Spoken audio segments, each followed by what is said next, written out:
بندہ پروردگارم امت احمد نبی دوست دار چار یارم تابع اولاد علی مذہب حنفیہ دارم ملت حضرت خلیل خاک پائے غوث اعظم زیر سایہ ہر ولی صدیق عکس حسن کمال محمد است فاروق ذل جاہ جلال محمد است عثمان ضیاء شمع جمال محمد است حیدر بہار باغ خصال محمد است صلی اللہ تعالی علیہ وسلم۔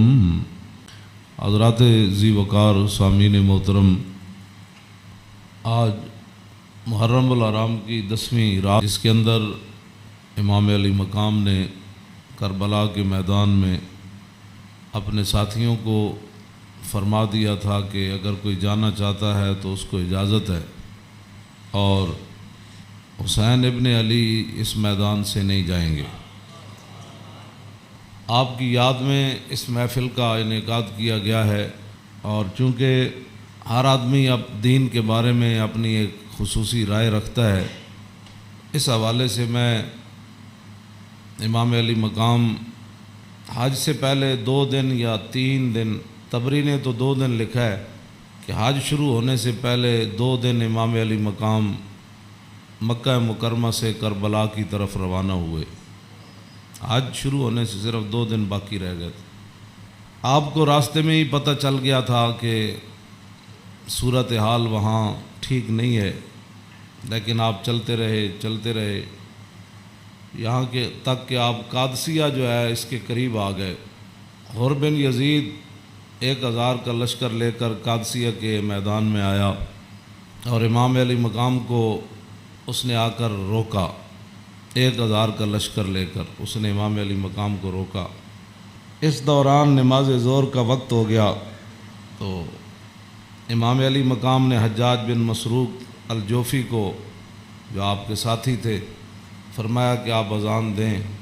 جب اذان ہو چکی، اقامت کا وقت آیا، تو امام علی مقام نے تہہ بند باندھا ہوا تھا اور آپ نے اوپر چادر اوڑھی ہوئی تھی، تو نماز پڑھانے کے لیے تشریف لائے۔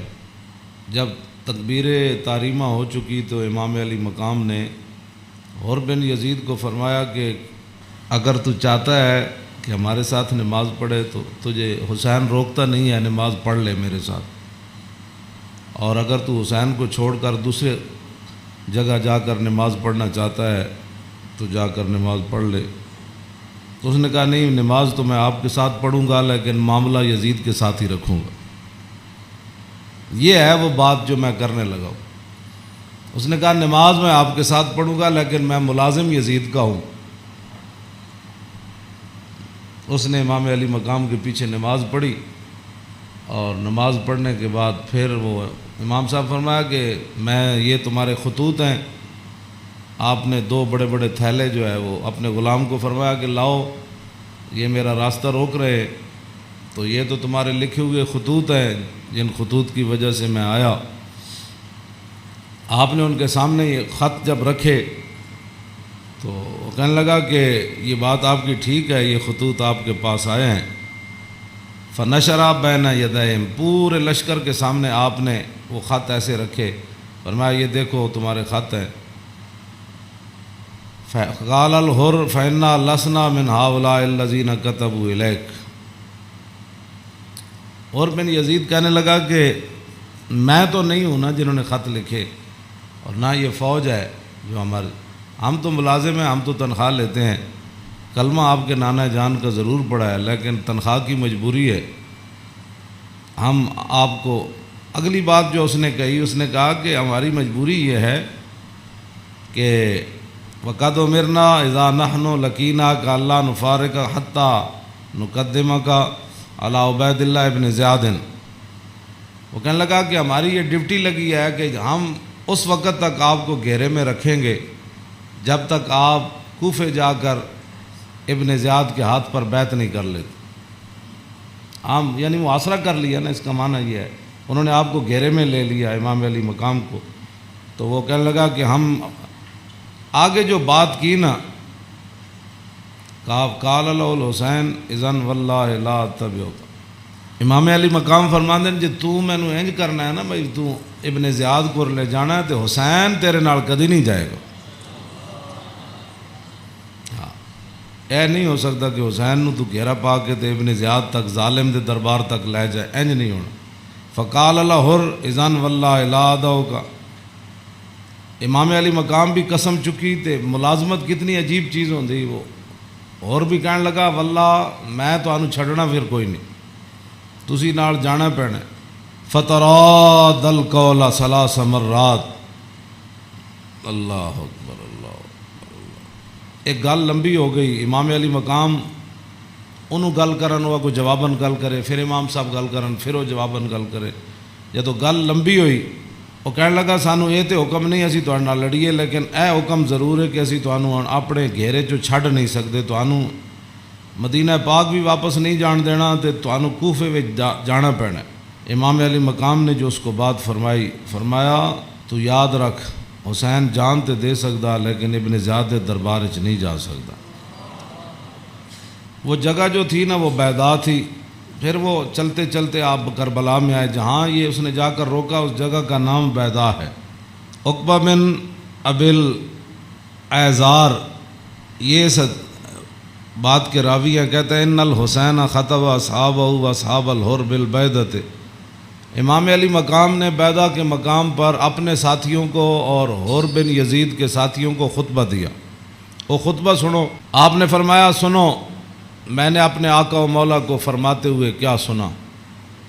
آپ نے فرمایا جس آدمی نے ظالم بادشاہ کا زمانہ پایا، ایسا ظالم مستحلا لحرم اللہ جو اللہ کی حرام کردہ چیزوں کو حلال قرار دیتا ہو، ناقصا لعہد اللہ اور اللہ کے عہد و پیمان، کلمہ پڑھنے کے بعد جو اس نے عہد و پیمان باندھے تھے ان کو اس نے توڑ دیا ہو، مخالفا لسنت رسول اللہ اور رسول اللہ کے طریقے کا وہ مخالف بن گیا ہو، اور یعمل فی عباد اللہ بالاسم والعدوان اور اپنی رعایا کے اندر گناہ اور ظلم اور زیادتی کو رواج دے رہا ہو. آگے کیا فرمایا؟ فرمایا میں نے اپنے نانا جان سے سنا فلم یغیر علیہ بفعل ولا قول. اور اس وقت آدمی جو طاقت رکھتا ہو وہ اپنے ہاتھ کے ذریعے اور اپنی زبان کے ذریعے اس ظالم کا اس نے راستہ نہ روکا اور وہ خاموش بن کے حالات کے مطابق اپنی زندگی بسر کرتا رہا. تو فرمایا میرے نانا جان نے فرمایا کان حقا علی اللہ، اللہ رب العالمین اس بات پر قادر ہے کہ وہ اس ظالم کے ساتھ خاموش رہنے والوں کو بھی سزا دے دے. یہ آپ نے بات اس وجہ تو آئے آپ امام علی مقام. فرمایا میرے نانا جان نے فرمایا فلم یغیر علیہ بفعل ولا قول، چپ رہے حالات نہیں ٹھیک تو اس ظالم دا زمانہ ویکھ دے رہے. تو فرمایا جتھے رب ظالم نو داخل کرے گا وہ چپ رہنے والے نو اتھے ہی داخل کرے گا. تو اس واسطے اگلی گل آپ نے فرمایا اللہ. تو فرمایا پھر حسین کیوں آیا کربلا وچ اللہ. پھر وہ پوری 1000 فوج نو خطاب کر دے اپنے ساتھیوں نو. فرمایا اللہ وَإِنَّ هَؤُلَاءِ قَدْ لَزِمُوا طَاعَةَ الشَّيْطَانِ. فرمایا یزید تے یزید دے یاراں نے شیطان دی اطاعت شروع کر دیتی. وَتَرَكُوا طَاعَةَ الرَّحْمَانِ اور اللہ کی اطاعت کو انہوں نے چھوڑ دیا. وَأَظْهَرُوا الْفَسَادِ اور انہوں نے پوری سلطنت کے اندر فساد کو برپا کر. وَعَطَّلُوا الْحُدُودِ انہوں نے اللہ کی نافذ کردہ اور معین کردہ حدود کو پامال کر دیا. اور وَاسْتَأْثَرُوا بِالْفَيْحِ اور انہوں نے قومی خزانے کو لوٹ کر یہ کھا گئے، لوٹ کر کھا گئے قومی خزانے. وَاسْتَأْثَرُوا آپ نے یہ لفظ فرمایا قیامت تک کہ جڑے قومی خزانے نو لٹتے ہون اس ویلے جڑے چپ رہن نال حصہ وصول کرن. تو ادھر حسین ابن علی کے مقابلے میں آنے کی بھی حر بن یزید کہنے لگا نماز میں آپ کے ساتھ پڑھوں گا لیکن تنخواہ میں یزید کی لیتا ہوں. حسین دے پیچھے نماز پیچھے پڑھ کے بھی دین سمجھ نہ آیا تو تسی اج کی سمجھدے ہو 1400 سال تو بعد ساڑیاں تقریراں سن کے کسی نو یہ تے رب دا فضل ہوے تے او دا کرم ہوے تو کسی دا دل کھول دے تے انہوں حق وال لے آوے، یہ تو پھر بات ہے نا، ورنہ حسین ابن علی سامنے کھڑے ہون جی تے رسول اللہ دے نال مشابہت بھی رکھ دے ہون جسمانی بھی،